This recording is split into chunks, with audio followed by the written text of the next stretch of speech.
Despite repeated denial by Dr. Anthony Fauci that his agencies use American taxpayer money to fund Chinese gain-of-function research on bats infected with coronaviruses, the National Institute of Health, which oversees, admitted in a letter to House Oversight Committee ranking member James Comer that a limited experiment was indeed conducted. 5 million people died from a virus that come out of a lab. Wouldn't we want to know? Wouldn't we want to prevent this from happening again? This virus is very deadly. What if we had a virus that had a 15% mortality rate?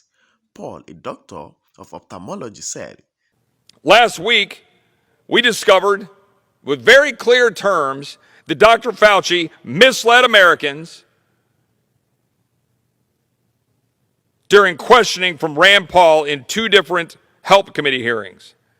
Dr. Fauci said on May 11, 2021, quote, "With all due respect, you are entirely and completely incorrect," speaking to Dr. Paul, "that the NIH has not ever and does not now fund gain-of-function research at the Wuhan Institute of Virology." And later, quote, "I will repeat again, the NIH and the NIAID categorically has not funded gain-of-function research to be conducted in the Wuhan Institute of Virology."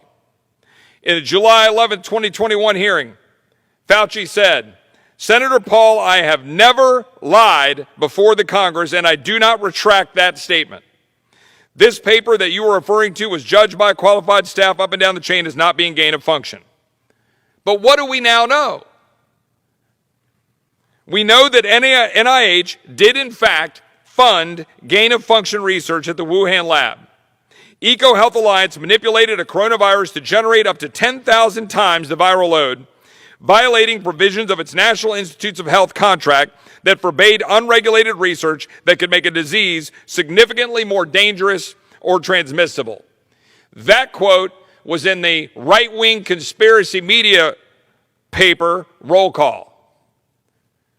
My Republican colleagues in the Oversight Committee received a letter from NIH that confirmed that EcoHealth Alliance, which received money from NIAID, violated the terms of their NIH grant because they made the virus more deadly to humanized mice.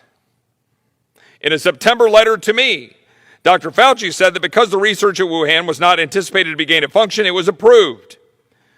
But why, then, did the Defense Advanced Research Projects agencies, known in this town as DARPA, reject similar research due to gain of function concerns?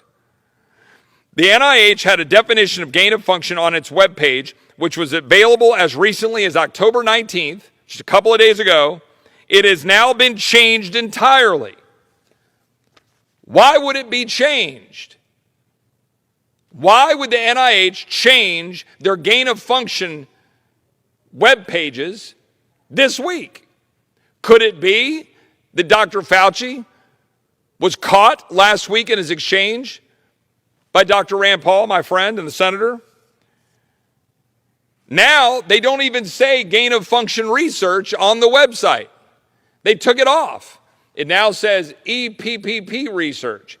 Now it says, instead of the term gain of function research describes the type of research that modifies a biological agent so that it confers a new or enhanced activity to that agent, it now says, on limited occasions, when justified by compelling public health need and conducted in very high biosecurity laboratories, NIH has supported certain research that may be reasonably anticipated to create transfer or use. Come on. You want to know why the American people don't believe their government? They shouldn't. They shouldn't, Madam Speaker.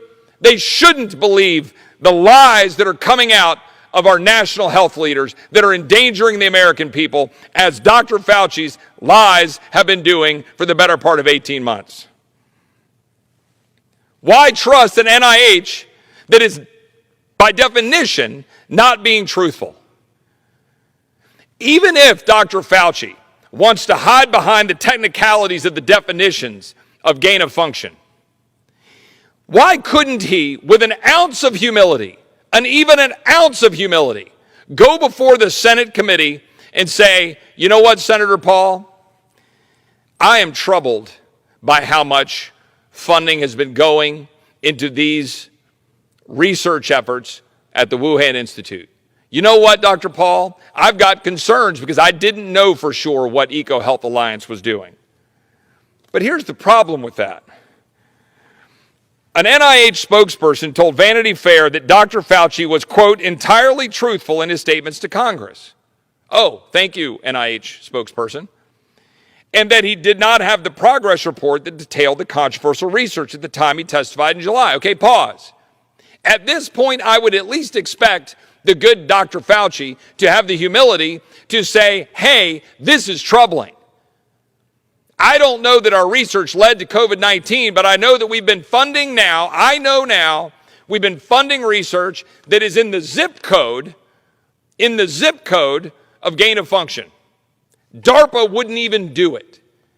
The arrogance of this guy is that he's never going to admit that. He doesn't want to admit that he's wrong. He doesn't want to admit that NIH is neck deep in this stuff.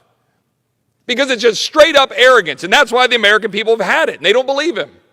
And they don't believe NIH. But it goes on further. EcoHealth Alliance appeared to contradict that claim and said in a statement, quote, these data were reported as soon as we were made aware in our year 4 report in April of 2018. Now, let me be clear. As a former federal prosecutor, I don't know the facts. I don't know if EcoHealth presented that data in 2018. We'll look into it. That's my job here. But I can promise you one thing. My Democratic colleagues on the other side of the aisle aren't going to look into it because they don't care. Because this has never been about health. This has never been about the truth. This has always been about power.